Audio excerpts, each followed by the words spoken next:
there, my name is Scott. I'm Luke. You're hanging with the guys. Yeah, you are. This is the weekly show where Luke and I will talk about different products, apps, mobile-related things, tech, games, all kinds of stuff. So much stuff. And then we'll also talk about things that are not related to that at all. Yeah, stuff that we've been watching or listening to or reading or... Just into. Yeah. So we're recording this on a Tuesday. This is the kind of like the soft, unofficial launch of CES. Yeah. Gets going unofficially tonight with Pepcom. Mm-hmm. We are obviously not in attendance this year. COVID. Yeah. Luke, do you have any trends or things that you expect to see? I mean, some things are already starting to trickle out, email-wise, announcements. Some things are under embargo. But generally, as we've been to these before, there are usually trends. Yeah. One year there were a lot of drones. Suddenly, everybody was into that, or everybody was into like telehealth or something.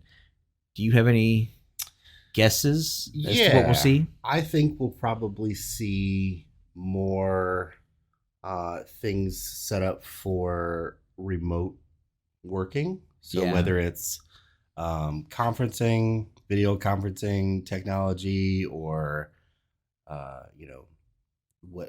meeting technology, I'm sure we'll see something because of the pandemic. We'll see probably an uptick in like personal health items, sanitizers, sterilizers, air purifiers, all that kind of stuff. Yeah. And I think that'll kind of be piggybacked on more smart home things. Yeah. We always see more smart home, more things that are connected, more things that use Assistant or Alexa or whatever. I'm sure we'll see more of that. Yeah. Man, it could be so many things. Right. I think probably AI learning and a lot more. That's such a buzzword phrase. I feel it is. You can bring it up every year where it feels like it's new again. Right. Because AI has a different meaning this year than it did a year ago. Right. But I think more of just like we've seen, we talked about it a little bit a couple weeks ago, the Wombo art. I think we'll see more kind of AI generated things that can, kind of machines speaking on their own, right, having their own voice, and I think we'll probably see more kind of smart automation. Kind of you set it and forget it, and it'll learn, and kind of like we saw with the Nest, your thermostat, right? You set it and it learns you after. I mean, that's machine learning. So and that's there was a point where it felt like one year at CES, it was just like all of a sudden everything had Google Assistant. I mean, they even had their own booth set up for that the one time, and everything. It's like throwing Alexa in this, like now it's in a clock, now it's in a mirror, and it's like, man, they're putting it everywhere. But I think we'll continue to see evolutions of that. Yeah, and other ways of just kind of adding smart things in ways that were like, I didn't think about that. Yeah, but that is smart to do that. You said mirrors. I'm sure we'll see an uptick in smart surfaces. Yeah. What about you? I'm probably right in line with pretty much everything you said. The only thing that I can think of, and it kind of ties into some of that, is even like automation of like, we're helping people, like we've talked about, like smart gardens and growing things in the house. I got my wife a Click and Grow, and I know that, excuse me, that in the past there are other companies, and there are more coming out now of that type of, you can grow these herbs or flowers or lettuce in your house without having to have like a true like green thumb. They're almost like, this one is almost like a K-cup, Yeah. that you put in, and as long as it has enough water, it does the rest for you. It's almost dummy proof. Like It's weird. You can't mess it up. I think we'll see a lot more of that kind of stuff of just like, hey, we can improve your life, make things cooler and smarter in ways that you don't, have to think about. Sure. So, it's interesting. CES is always, it's a completely different animal from what it was the first time or two when I went, because it used to be every major announcement was there. Yeah. All the carriers were ready and all the phone makers were, trotting out new devices. Mm-hmm. And now you have Samsung who will selectively do one or two things around those events. Right. But Motorola just kind of moves at its own pace. LG, when they were still in the business, was just doing their own thing. Right.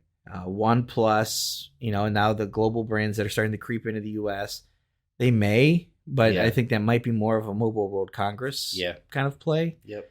Or a lot of them are doing their own thing. Yeah, like CES is more... Especially with COVID. A lot of people are deciding...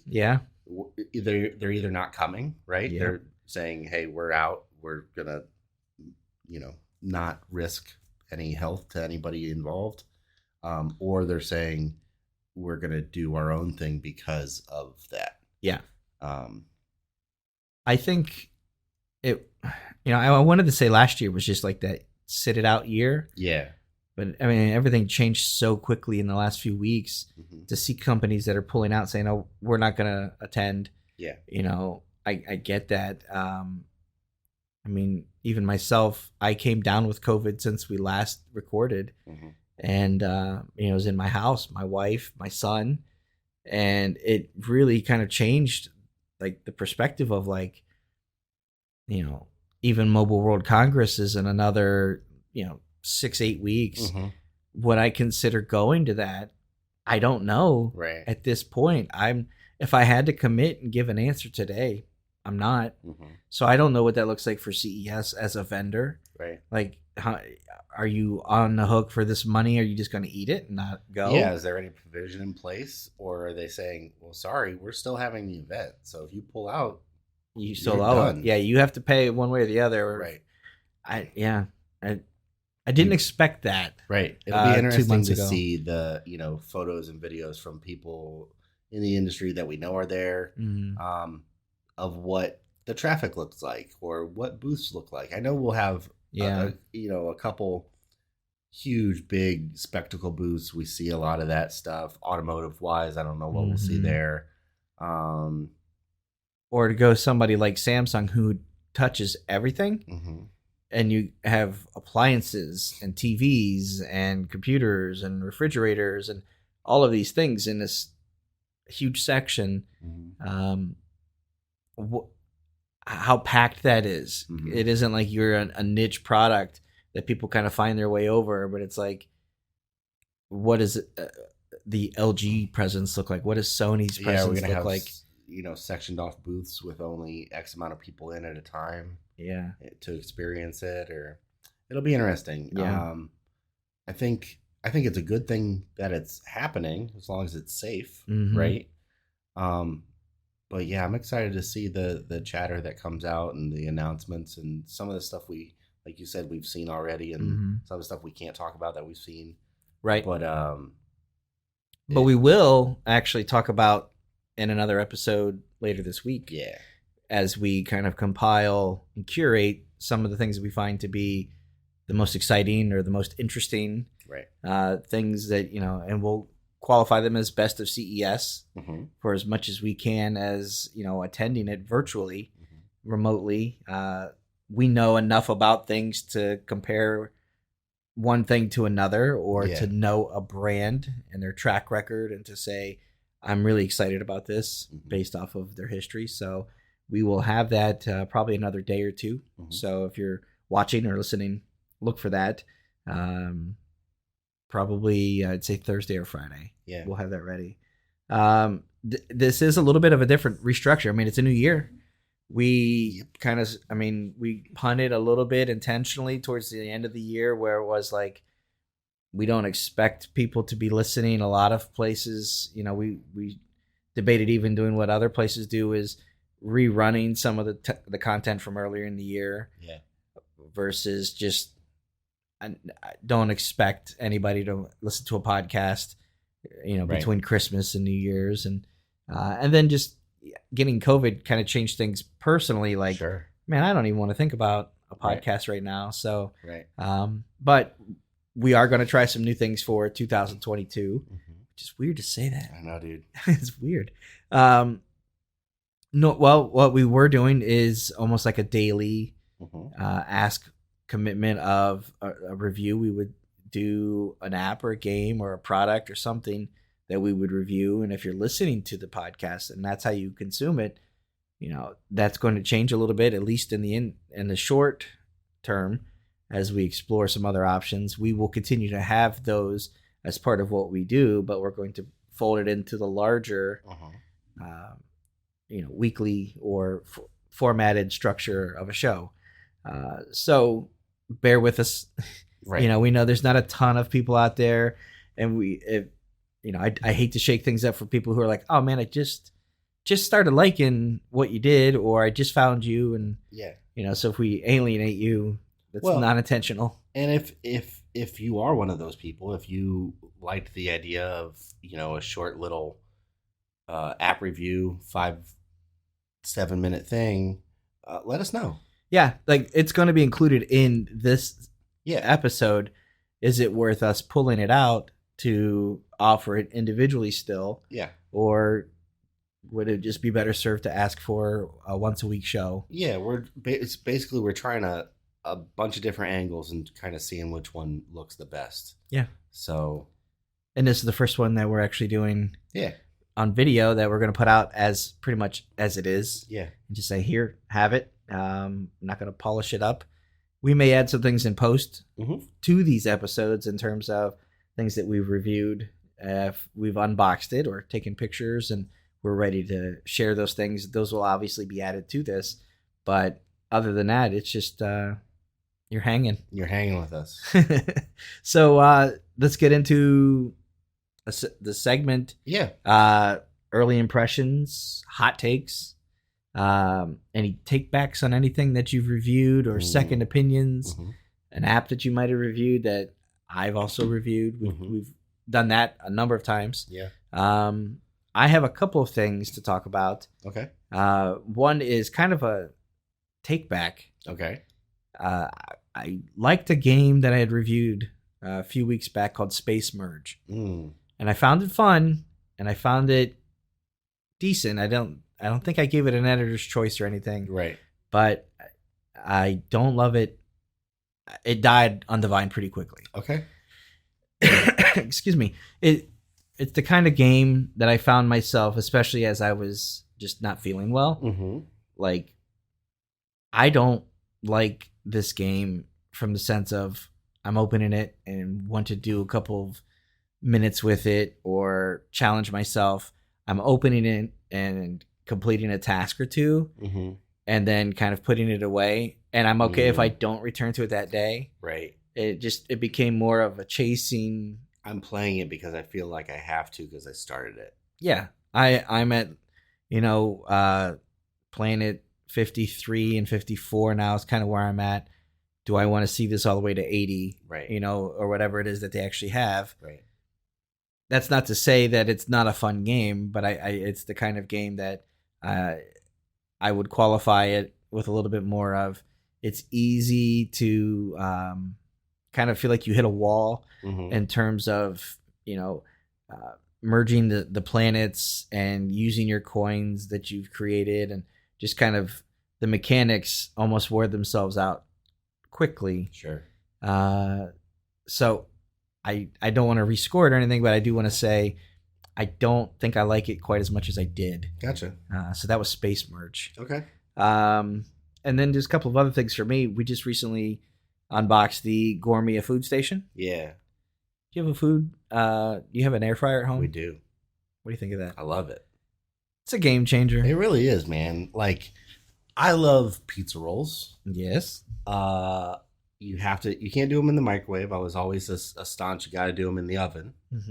But the air fryer is my preferred method of pizza roll now. It has become, my son is, it's been interesting to watch him because he's, when he's 14 playing Fortnite and between levels, he is, he would run downstairs, dump some pizza rolls in the air fryer, slap that thing in there and go back to playing. Sure. And then the next time, he gets killed or whatever, he comes down and pulls them out and takes the plate up to his room. And, he used to do that with, he still does with things like, corn dogs. Yeah. He'll slide the stick out and throw 3 corn dogs in there. And instead of waiting 90 seconds at the microwave like he used to, it's air fryer, and it's just a different kind of cook. Sure. So yeah, if you don't have an air fryer, you should definitely consider one. Yeah. It's probably our most used kitchen thing, maybe even more than like a toaster oven. But anyways, to say that, the Gourmia Foodstation I'm excited to spend some time with because it's an air fryer and a grill. Yeah. And it gets up to over 500 degrees. Yeah. So you can cook steaks. I'm interested to see how that works too, because it's starting to get colder here in Ohio. Teens. And, grilling is one of the best things, but in the winter, grilling is not great. No. Especially if you got to go out and flip things right a couple of times. There's something about the first time or two in the summer of grilling chicken or something, and you're just like, oh man, I really missed this. Yeah, it kind of signifies the change of the seasons a little bit, because you're like, oh, it's nice enough that I can be out here and it's not like I can leave miserable. the screen door open and just smell the food cooking coming in. And yeah, so the food station is a 5-in-1. It's a air fryer and a grill, and it'll bake, of course, and then it's also a dehydrator. So make some jerky. You ever mess with dehydrator? No, I had a food dehydrator that I bought when I first moved out on my own. Yeah, and it was like stacks of these like trays, and I would cut up like, this whole tray would be strawberry slices. And then the next tray would be like a different fruit or something. And then I would let that thing run all night long. And then the next day I would have shriveled up, dehydrated. And it was nice, but it was just like, it took up so much space for such a specialty thing. Right. And it was just, I didn't like the commitment of giving up all that counter space for that. Right. So I'm curious with this 5-in-1 to do all these things. It's a different like design. It's almost like a suitcase with the glass lid. I will be curious as to how much smoke it creates. Right, that's the thing. If you're gonna grill or broil something, what is that venting like? It does. It's not loud. We tested it out. We turned it on. It's not loud, but it says it's near smoke free. What does that mean, though? Yeah, like. I don't. We'll find out. To baby it. Does that mean if it's near smoke free as long as you don't have any drippings on the on the pan? Yeah. Or the. So element. I'm curious to do that aspect. The air fryer is air fryer. Yeah. 375, 15 minutes. Fine. That's going to be whatever. So I'm anxious to do that, to put something on there that I can sizzle on the grill and get the grill marks and see if that. I mean, it's not gas. No. And it's not charcoal. Right. I mean, it's an electric grill. Right. It gets up to 510. Yeah. But it's also just like a 120 watt plug. It's not a higher wattage electric. I'm interested to see how it actually works. Gourmia, I've done an air fryer or two from them, and I think at one point we even did this one that was like, it had a rotisserie thing that you could put on, so it would roll. Their stuff is awesome. Yeah, it's quality stuff. This is one that you can get, I believe, at Target now. Yeah, and it's like, is it $150? It's not bad. Yeah, I mean, for all it does, you're looking at like at least $100 if you want a nice. Not huge, right? But it's big enough. I think the pans and the grill top is like 18 inches long by like 12 Yeah, it's inches like wide or something like that. It looks like it'll do like a normal casserole sized, Yeah. like a lasagna tray Mm-hmm. worth of food, or I think it's 6 quarts. Yeah. Of, I mean, I would imagine 4 burgers. Yeah. No problem, or Yeah. a couple of larger steaks, Mm-hmm. to put on that. Yeah, so I might have some feedback for you soon. I'm excited to hear it and maybe taste it. Yeah. So that the only other thing, and I more further along, is I've actually spent some time with the Padmate or the Pamu Z1 Pro Earbuds. Oh yeah. We did an unboxing Uh-huh. a week or so back. These are available in 3 colors: black, white, and then there's like a green with like a yellow accent. Right. Nice. Yeah. They're nice earbuds.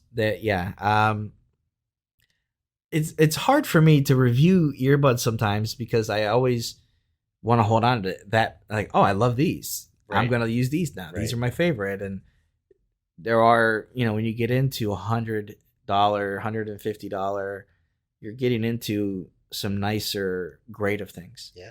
And this is not the first Padmate brand or Pamu line that we've reviewed in here, but they're nice. They're pretty cool.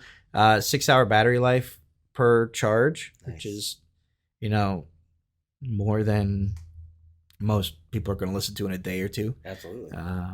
And then you can charge them up with the case wirelessly, which is also nice. Either USB-C or just put it on the wireless platter and charge that up. So those are cool. I think I'll probably have a full review on those in the next, maybe the next episode. Cool. Yeah. What about you? Anything? No, I have some stuff for the next section of an actual review. More formal, ready to score. Okay, let's do it. So this is the reviews segment where we will kind of talk about a specific product, a little bit tighter discussion, and score that. Yep. And if it's an app, we have about 5 categories, app or game. And if it's a product, we have up to 8 things. What do you got today? I have two games that I've been playing. Okay. The first game is a game called Sliding Seas. It's by Mugshot Games, and what this is a kind of a spatial puzzle. Kind of, I'm sure we've all seen the advertisements of games where you put 3 things together and it merges into something else. This is the same idea, but it is a grid system, and the art style is very cartoonish. It's very like thick outlines and very simplistic details. It's very cartoony and cute. But the idea is you are rescuing people out at sea. So you'll have a little person come in like a little inner tube, and then you have to join sections of water that are light colored to make the next section and the next section, and eventually it makes a piece of land. Okay. And if you do like a 4 or a 5 in a row, maybe it'll become the next piece of water with a raft on it. Or if you do at a certain level, if you're on the 3rd level of water and do a 4 of a kind, it might just turn into a land. Or if you do 4 lands, it'll turn into a next section of land with a shelter. And the idea is you're trying to get the people in the inner tubes from water into a shelter. Okay.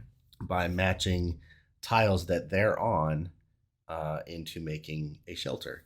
And that's pretty much the gameplay. There's 2 other modes. One where you're trying to stop pirate ships from going from the bottom of the screen up to the top. And the pirate ships will, it's trying to attack people in a boat.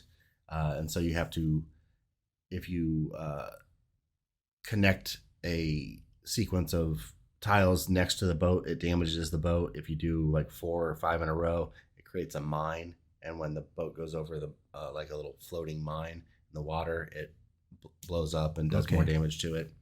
And then there's another mode where there's treasure chests or trying to break the treasure chests and get items. And all of that, the people you rescue and the items you collect are brought to your island. You have your own home island that all your people go to.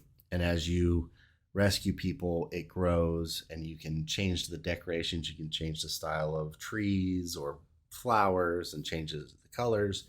You can open things like a hospital or more houses or a basketball court or a pizza place. And it has all these different kind of things to customize your island. Does it do anything in terms of gameplay? Not at all. So it's kind of like Just a purely cosmetic. It's just kind of a little tiny mini game tacked on to the main tile matching game. So once you rescue your people, this is kind of like it's like the dress up where they're rescued. Yeah, it's the floating kind of scene until the next puzzle is your people go to this island. You can spruce up your island how you want to. As you get more people, you unlock more. Your island grows. You unlock newer things. There are VIPs that you can rescue that are in the water that go to certain, like you can rescue a pizza guy or a pizza girl, and she goes with the pizza place if you have a pizza place open. Okay. And you can collect. There's kind of a collection mechanic where you can collect different VIPs and kind of a collect them all style thing. But from what I've seen, I'm to like level 60 or something like that.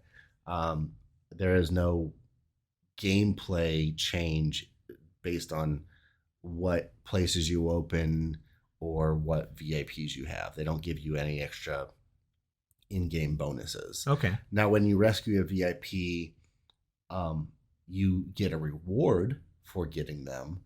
And rewards, there's a couple power-ups that you can use in game. There's a piece of dynamite that'll blow up a block, and everything drops down, so it's like a gravity puzzle. So if you blow up a block, all the next ones will drop down and take the spot. There is a tornado where you can reshuffle all the tiles. There is a magnet where you can put it down and kind of attract everything in a 9-block area to a certain center block. Or there is some rockets where you can do, it's like a 4x4 grid, and it'll blow up anything that can be blown up. So if it's water, it won't do anything to water, but like a treasure chest or a pirate ship or something like that, it'll break. Okay. So it has a lot of things to do for a relatively simple idea of a game.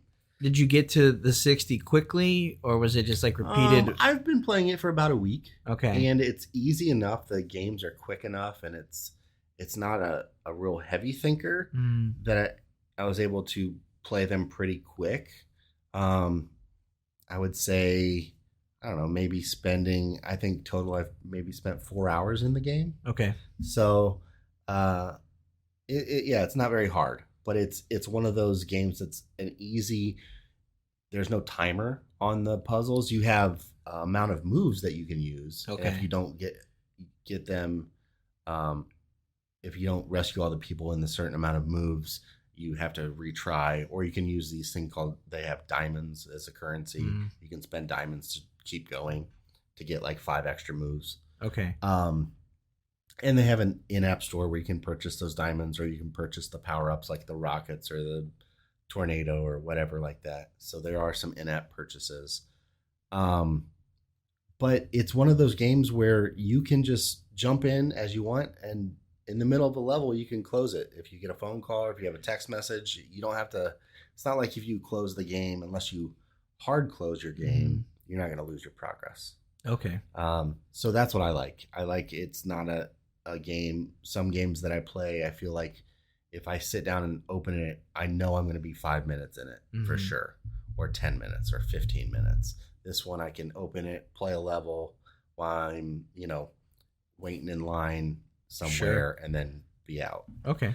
But yeah, it's sliding C's. I gave it a 3.8 overall. That's pretty good. Yeah, it's got a lot to it. A lot more than just the simple, match 3 sliding kind of game. Yeah. But not so much that you feel like you always have. There's not like upkeep, like you were saying, like with the Space merge game where you had daily upkeep to keep up with. It's none of that. So okay. So that was Sliding Seas, and that's free in the Play Store. Okay. A 3.8. So, and then, I mean, you get to a 4 and above is what we would qualify as an editor's choice. Yep. So pretty high. Yeah. 3.8 is well above average. Yep. And it's a really good game. If you like those really simple, not a lot of buy-in kind of match 3 game, this one is going to be really good for you. Right on. What else you got? The next game I have is another tower defense game. So if you've been listening to us at all, if you're new to us, thank you for stopping by. But we love tower defense games. I found another one. Yeah. This one's called Rush Royale Tower Defense TD. Tower defense. I think. I don't know. Okay. It's by a developer called My.com BV. Okay. I don't know. It just, there's a lot of dots and letters and.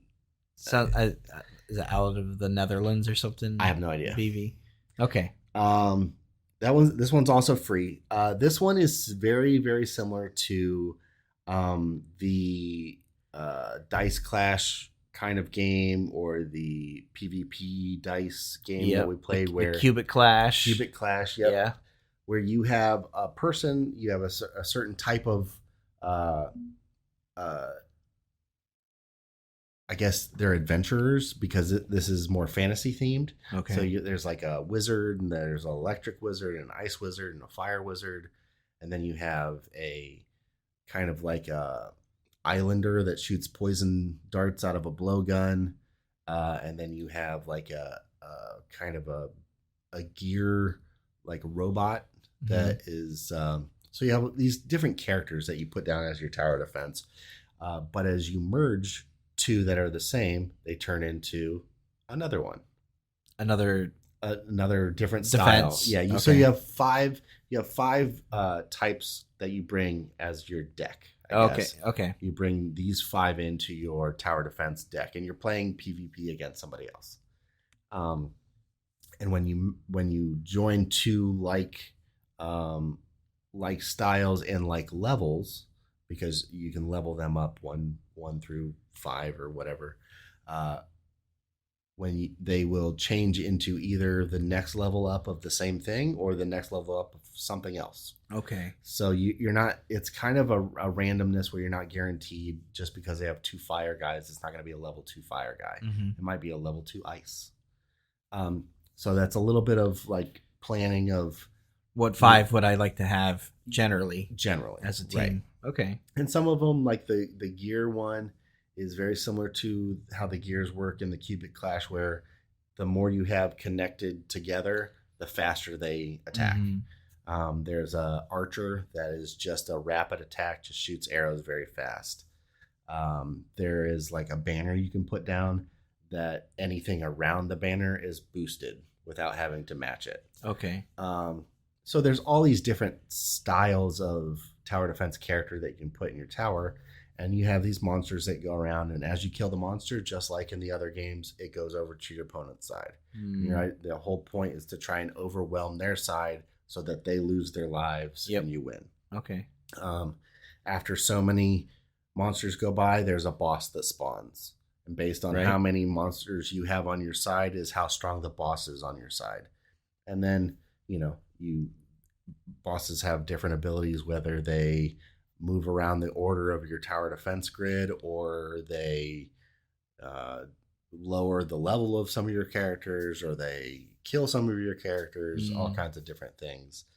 But yeah, this one is very similar to Cubic Clash, and it has it's a free game, but there are in-app purchases. It has a season pass, where as you level up and as you do battles, you'll gain progress in the season pass, and you can do you get a free reward, and then if you want to buy the season pass, you'll get an extra reward. There are quests you can do, and daily quests. The one thing that's different than the Cubic Clash game is once you level up your character, they get certain talents. So once you hit like level 9 in a card, it then all of a sudden has an extra ability to it. Oh, okay. And so that's kind of a cool thing, is as you level up and play these cards, you'll start getting synergies from their talents also, not just their attack type. Sure. The other thing that this has is you have your player character that in the game running the tower defense has an ability. So your starting ability is like a target dummy. It drops a target dummy in the path of all the monsters, and until they break through that, they don't go any farther. And so you can get other abilities that let you do other things. Okay. I haven't gotten that far to get any other ones, but that's how it's kind of explained, is you have a player ability also. Got you. But overall, this game, it has there's a PvP mode, and then there is a team mode also, and then you can also join a clan, and so they're like clan fights that you can do. So there's a lot to do in the game, and there's a lot of depth in kind of the construction of decks. I don't know how many different kinds of characters there are. That has a list of the ones you can unlock, but I haven't counted it. It looks like it's probably over 30. Okay. So there's a good amount of lot of combinations. Yep, a lot of combinations you can do. This one, I gave it a 4. So it hits our editor's choice. It's a 4 across the board for me. Yeah. It's really good. Like it's a very fun game. The graphics are really good. The sound, the audio is really good. And it's not hitting you over the head with ads. You can there are in-store purchases, but you're not forced to watch an ad. You can get extra rewards at the end of battles if you watch an ad. Okay. And then there's a daily ad you can watch. And after like 10 of those ads, you'll get a reward chest. Okay. So you can choose to watch the ads if you want. But you're not forced. You're not forced to. Nice. But yeah, overall, I was, like I said before, I'm a sucker for a tower defense game. Yep. And this one, with the graphics and the playability and the depth, it's kind of right up my alley. Nice. So I'm interested to see maybe how long this stays on my phone. Does it have a high replay value because of other features? Right. Because as you're describing it, I'm thinking of the other games that I've played similar, but then it just kind of stays, it doesn't do all these other things. Right. Okay. Nice. And what was the name of that one again? This one is Rush Royale. Rush Royale. Okay. Yep. Yeah, but as far as reviews, those are what I have. Do you have anything to talk about? No, I think that it comes down to it being the end of the year, right, and being sick, and just kind of it's the quiet before CES. Yeah. So it's just like a combination of things. I'm like, I don't have anything brand new. Right. At this point, right? But I think a week from now could be a completely different discussion. Sure. Want to do the last segment then? Yeah, let's do it. So this is basically other topics. These are just the other things that we've been doing. Yeah. Things we've watched, things that we've consumed, or that we've just been generally interested in. Since the last episode, we both went to see Matrix. Yes. Resurrections. How do you feel about that? So coming out of the theater, I liked it a lot. I was like, yeah, man, it felt like the Matrix. It was fun to be kind of back in that world. I think without seeing maybe the trend of the last couple of years of kind of the retelling of the story we've already heard, I would have maybe not liked it as much, but I wasn't as surprised by it. So this one, without spoilers, really, there's a lot of similarities in this story from what we've seen from the Matrix already. Yeah. And I wasn't as surprised by that as I probably would have been, without having seen things like Star Wars or whatever. but I liked it. I enjoyed it. Now, a couple weeks removed from it, not as good as I initially thought. I find myself not thinking about it. Yeah. I find myself not really looking to watch it again, even though it's readily available for me to watch anytime I want on my TV. Yep. Through HBO. I don't really care to watch it again. Yeah. And that's weird because it's The Matrix. I mean, when we talked about it coming out, when I went and saw the original Matrix in the theater, me and my buddy watched it, were blown away, walked out of the theater, bought a ticket, and walked right back in and watched it a second time. Yeah. And I was fully expecting to go to this movie, see it, and be like, yeah, man, I want more Matrix. I'm going to go home. I'm going to watch it again tomorrow. Yeah. Because I can. I just don't have an interest in it. Yeah. I am very similar. Mm-hmm. I came out of it leaning more in the direction of I enjoyed that. Yeah. I definitely need to see it again because there are so many different layers at play. Yeah. What is the movie trying to tell me? Right. Is there something like very meta about the way the movie was made that it's saying this is this current state of Hollywood? Right. Like there's a lot of different layers to that onion. Mm-hmm. But I'm with you. I haven't watched it since. Mm-hmm. And I was thinking about that today because I don't have that, like, what is it? Why haven't I gone back to it? Yeah. 20 years ago when The Matrix came out, I couldn't wait to spend money to go see it again. Yep. And then when it came out on DVD, I couldn't wait to watch some of my favorite scenes, the choreographed fights. Yeah. I want to see that lobby scene again. Yeah, like I can jump directly to that chapter. Like that was one of the best selling points of DVD for me was the ability to kind of like selectively watch my favorite scenes from that film. Right. I can't think of what would be my favorite scene. Sure. From this film. Yeah. Nothing really stood out. There are some things that were kind of interesting. Yeah. But nothing. It was so revolutionary the first time around. Uh-huh. That I think I expected it to have some degree of revolution here. Well, I think we even talked about it when we were watching. Is what's the bullet time moment? Right, like that. Just you watch a movie. Like my son has not seen any Matrix films. Mm-hmm. He's 18. Right. For him to sit down and watch that, he's going to see, the first scene of Trinity jumping up and that spin around the room. It's not going to do anything to him because we've seen that so much now. Everything is derivative of that. Mm-hmm.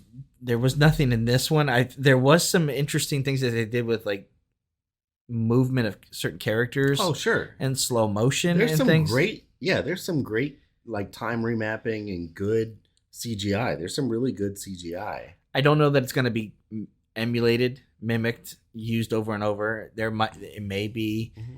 But I don't see anything here where I'm like, man, yeah, this is something special, right? And I don't know if even like the fights in the original movies, I felt like even just like a hand-to-hand fight was like a story without the words. Mm-hmm. When he's in the dojo training him, and he's trying to teach him, dude, we're in the Matrix. You don't have to abide by any rules in here. Mm-hmm. You can create, and I don't feel like there was anything like that in this, but I'm not soured on the film in a way that it was like, don't go see this. Right. I don't know. Like my wife didn't go see it with me. She hasn't asked to watch it at home, and I haven't brought it up to watch it. Sure. It's kind of like, hey, do you want to watch? Like, I don't just. Right. I can see why people are critical of certain things and even watching movie reviews and things. And I can also feel like I want to defend. Mm-hmm. There's certain things I'm like, oh, it's a property that I like. Yeah. So I'm I want to defend it. I want, and it's like, I don't know, we're back in that world. There's something about it, something special. It's kind of like, Is it just me bringing that to this, or Right, is it yeah. legitimately special? And because I love this world, am I making excuses for it? Yeah. Am I defending it because it did something to me 20 years ago? Right. And now I have to kind of give it the benefit of, Right. I don't know. Yeah, I mean, I think for everything I didn't like about it, or every misstep it had, I was still in the Matrix. Yeah. I was still in that world, and I liked being taken back to the Matrix. Yeah. I don't maybe love, everything that happened in it, or how, or Even understand what they were doing. Right. Some of it. But I was still there. Yeah. And so that was fun. And I was engaged and interested, and I was ready to believe whatever turn they took. Right. But you mentioned how the meta of what they were trying to say, or the commentary of the state of Hollywood, or whatever they were trying to say. Some of those things, it almost felt like it was being too smart, and it pulled me out of the story. Yeah. I was in a story, and then all of a sudden it was this, and I went, oh wait, is that real world? Oh, what? Oh, how is that real world? Is that really how it happened? Is that that kind of? Oh wait, let me get back to the story. Yeah, like it just, there were parts that pulled me out of the story, and I think that's a bad thing. Yeah, it made you aware that you were wondering how the sausage was made in this film. Right. How I'm actively watching it, and instead of getting drawn into the conversation, I'm still trying to play back what just happened. Yeah. And figure out what does that mean in the scope of things. Yeah. Is the story part of the story? Is it? I'm actively thinking about this movie being made. Right. Instead of enjoying what's going on in the movie. Right. And then there's some things early on that kind of like, without spoiling anything, but like just like discussions about like video games and things. I'm like, oh no, hold on, I got to draw this out and kind of figure out what's going on. Right. And then I can figure out if I love it. Right. Like, I feel like that's what it is I didn't go back and draw it out. Right. And I don't know that if I can love it yet. Right. I mean, it's subject to change. I feel like I could go one way or the other with that. So if you would give it a number, then what would you give Matrix Resurrections? Out of 10? Yeah. 6 or 7 right now. Like I'm just like way better than average. Yeah. But not way better than average. Yeah. I think I would probably give it a 7. Yeah. And I think the 7 is not a 6 because of the original Matrix. Mm-hmm. Yeah. Yeah. Do you want more? I would watch more. Yeah. I don't think I want more. I don't think I need more, but I would definitely line up for more. Yeah. Yeah. I'm not saying I can't wait to see more, but if you make more, I'm there. Yeah. I feel like I could watch a documentary on the making of this movie and be just as satisfied with some of the story they were trying to tell. Yeah, I almost want to hear tell me about the story. Tell me about the idea for the story. Did this movie exist before this movie existed? Before you were approached to make this movie? Yeah. Yeah, I'd love to hear that. I don't know if they ever will. That's the thing. Yeah. We might in 20 more years. Yeah. Anything else you watch? Oh, go ahead. Well, since we last recorded, we watched the first episode of the Book of Boba Fett. Yes, we did. And we were both really excited about this. Yes. Just to go back to Disney Plus and have Star Wars again and revisit this character and just to kind of go back into the weekly story and new content in that universe. Right. In Filoni, we trust. We do. How did you feel? I still stand by that statement. Yeah. And I think that's what I hold on to. So, like you said, I was very excited going into it. I like Boba Fett. I like the iconography. I like the symbol that Boba Fett is in the Star Wars world. Yeah. Watching this first episode, I have to just let the story unfold. Because if I judge this episode, truly, it falls a little below expectation for me. I don't understand some of the storytelling around it, and I worry about some of the quality of the casting. Yeah. Or maybe just the quality of the directing. It felt like this is. I think this sounds harsher than I really mean it to, but this is the best way for me to picture it. It seems the most like a made-for-TV Star Wars show that we've seen so far. Yeah. I mean, we've only got The Mandalorian to compare that to, right? Well, yeah, but we have Rebels and Clone Wars, and sure, those are animated, but those still seemed better than this. Yeah. I don't know. It's kind of where I am right now, but I know that when I watched the beginning couple episodes of Mandalorian, I kind of felt like this is a little slow. Yeah. And it paid off in the end. Yeah. But I like the ideas I'm seeing. I'm liking the world. I like being back in familiar places and familiar things we're seeing, and it was really nice to be back there. But I don't see the Boba Fett that I thought I was going to see. Okay. And that worries me a little bit. So I just have to trust in the storytelling because so far these storytellers haven't let me down yet. Yeah. I think the first thing I do whenever it comes to Star Wars shows and even Marvel is I look at the runtime. Yeah. And then in my mind, I'm like, how much of this is wasted and how much of this is like just really action-packed, sure, good, quality. And I see things that it's like 35 minutes. I'm like, oh, is that all that the story that we're getting, or is that all that we need? Right. Or is it like there's a lot to wrap your head around? I mean, season 2 final episode of Mandalorian, they're some of my favorite content in the full year, maybe over the last couple of years. Maybe in Star Wars in general. All takes place in a 4-minute window. I know. So I look at that and I'm like, oh, no, it's only 35 minutes and I'm ready to, let's go. Let's give me 45. Give me 50.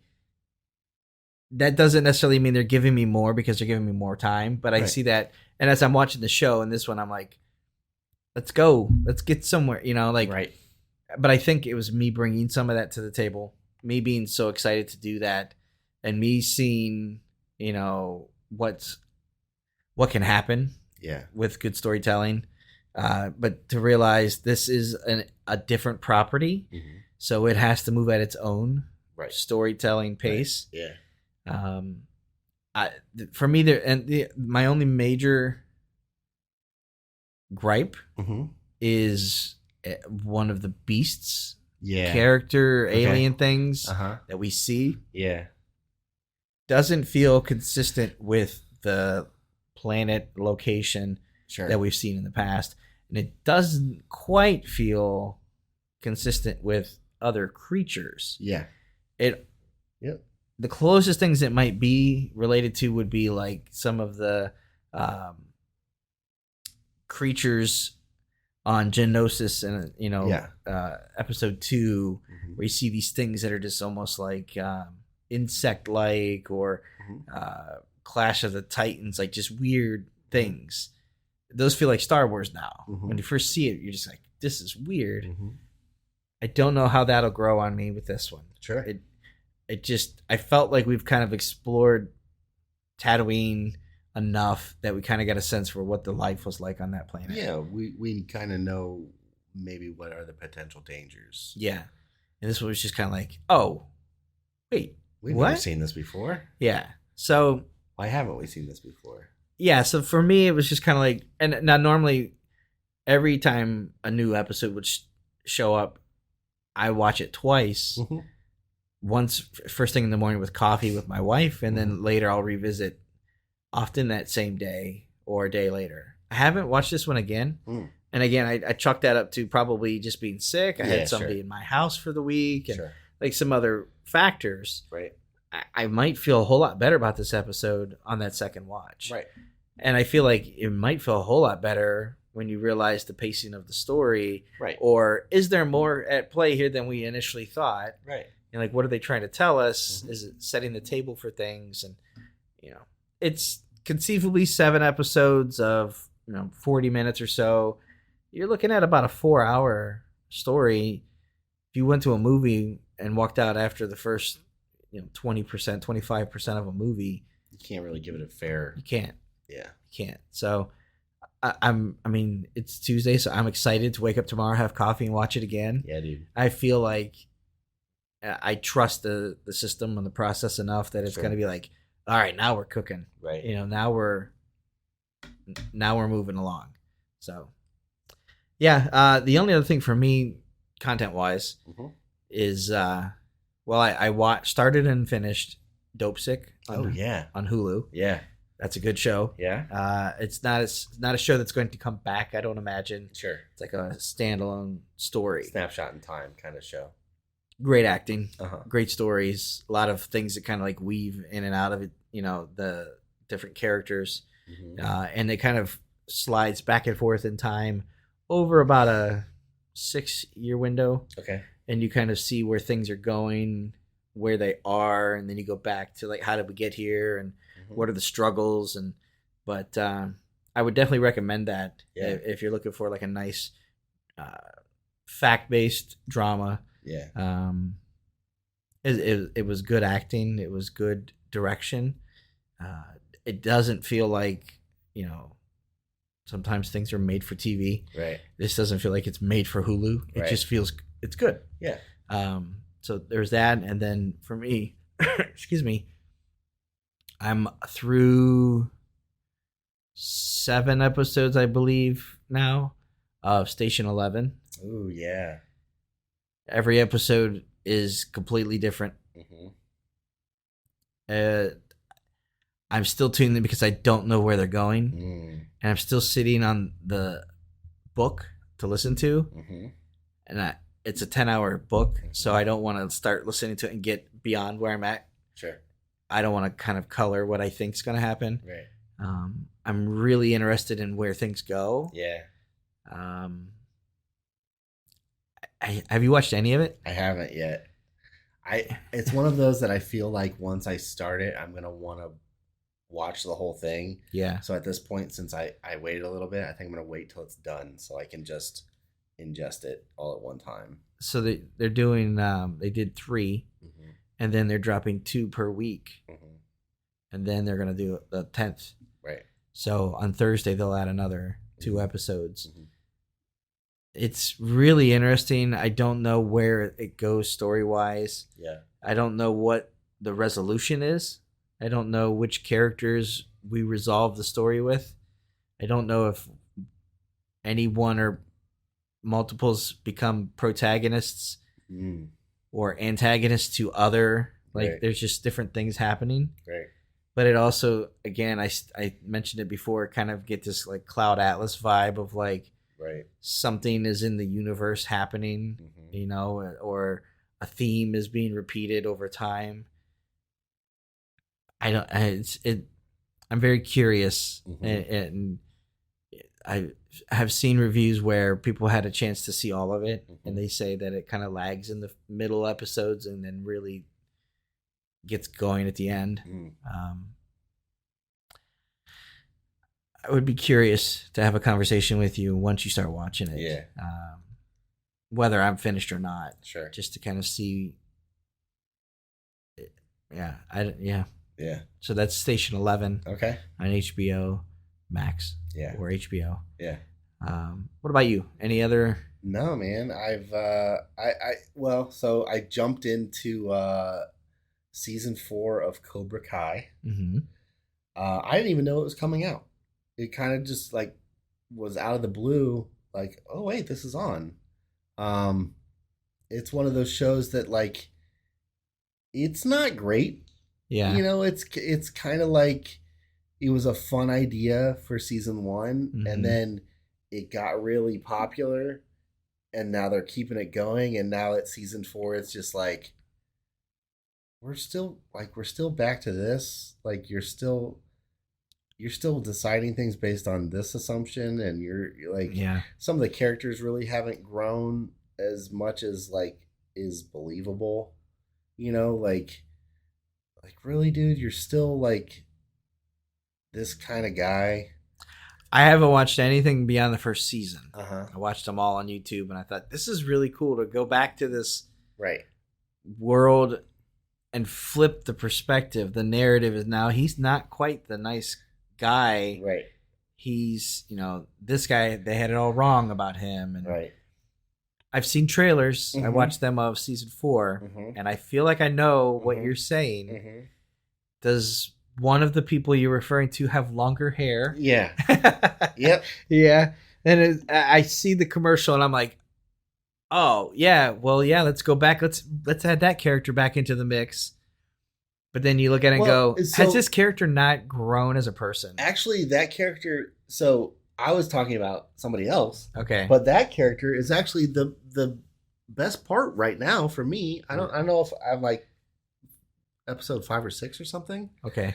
And I'm like, and that character's motivations and what that character is trying to do is like, oh, this actually, okay. Oh, I want to see this. I want to see this play out now. Then I got a weird read off the trailer. Well, so if it was going by, the tropes or kind of what you think would happen, it would be like, oh, okay, cool. Let's bring another person back. Yeah.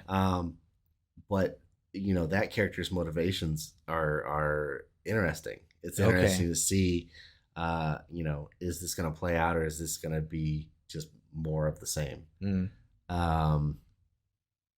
But yeah, I mean, I'm in for it. Like it's always fun to be in Karate Kid world. Yeah. I watched those original movies so many times growing up. That it's cool, but it's not great. Like it's knowing the difference between a steak and bacon. Yeah, it's okay to have once in a while and nibble on. They throw in, love stories and kid actors as good as they are. I see things in the trailers and I'm like, oh, they've Netflix teamed this. It's some of it's real cheesy. Yeah, real cheesy, and it's it's kind of foreshadowed writing half of it, and you're like, I know where this is going. We're gonna take a whole episode to get to here. Okay. Yeah. But yeah, that's fun. I mean, if you liked any of the other seasons, you'll like this one. It's more of the same, but yeah. So I'm watching that. I'm watching it more just because I've watched all the other ones, so why not? And we've had that discussion. Yeah. Of movies of I've started this. Yeah. I need to finish this. Yeah. Yeah. You need character resolution. Yeah. Okay. Whether or not you actually get it is to be determined. But the only other thing I was going to ask you is Wheel of Time still on, or has it? It's ended. Okay. It was fine. It ended fine. It's a departure from the books. Yeah. But I was just reading an article today. It's getting really good feedback. I know. And I saw a poll that was published, like Reddit's TV subreddit, like favorite shows. It was like in the top 5 of fans, like new shows. It's getting way better reviews than I thought it would. Yeah. Based on just what I saw. And maybe that was clouded a little bit by the books because I'm reading through the books and and you were doing it like under the wire, like trying to like get in there as much as you could. So the first season of the show, basically what they said it takes from the first 2 books and some of the third. And so I wanted to get through the first 2 books for sure. And so I did. And now I'm on book 5. But it's the story they told is the way they said it that I read today is it's a good adaptation. It is not a. It's not a telling of the story you read. Yeah. It's a adaptation of the story. There are some things that you see in this first season that you don't find out about until way later in the book series, I guess. Okay. And they put it in, a lot. I think if you go into watching it to be entertained as a story and just to hear a story without comparing it to the books, I think you'll probably do yourself a better service. Okay. Because it's good. Yeah. It's good. It's, there's some iffy casting. There's some weird kind of, borders on that like teen-ish kind of thing. But it's a story about 3 teenagers. Yeah, right. So, yeah, it's pretty good. Now, was that originally written as like a young adult series? No, I don't think so. I don't think it was like, not in the sense of like Hunger Games has that audience, Twilight has that audience. No, it's just it was basically just a fantasy story. World. Yeah. Okay. But yeah, they're supposedly trying to do 8 seasons, I think is what they think the show will run, and that's encompassing 15 books of content. One character has already been recast for 2nd season. An actor had to step out, and so they've recast that actor. Interesting. And some of the decisions that were made in the first season were because of that in the story. Okay. So it'll be interesting to see how that worked. Do they or what course correct back a little bit with story? I'm interested. I still like it. I love that world so far of what I'm reading, and watching the show felt like I was still in that world. It's just a different lens of the story. Cool. Yeah. Well, I don't have any other notes here. No, man, I'm good. You good? Yeah. All right. So thanks for listening to or watching the Android Guys podcast, or Hanging with the Guys. Yeah. If you have any questions or comments, feedback, contact us at podcast@AndroidGuys.com. If you want to reach me directly, you can do so, Scott. You can do Webster on 77 on Twitter, or Scott Webster on Instagram. And you are? I am Luke, and that's Luke Gaul, Gaul, on Twitter and Instagram. Same thing. All right, so that's going to do it for this episode. We'll be back again here shortly with another standalone episode for coverage of Best of CES, so look for that. Thanks. Thank you.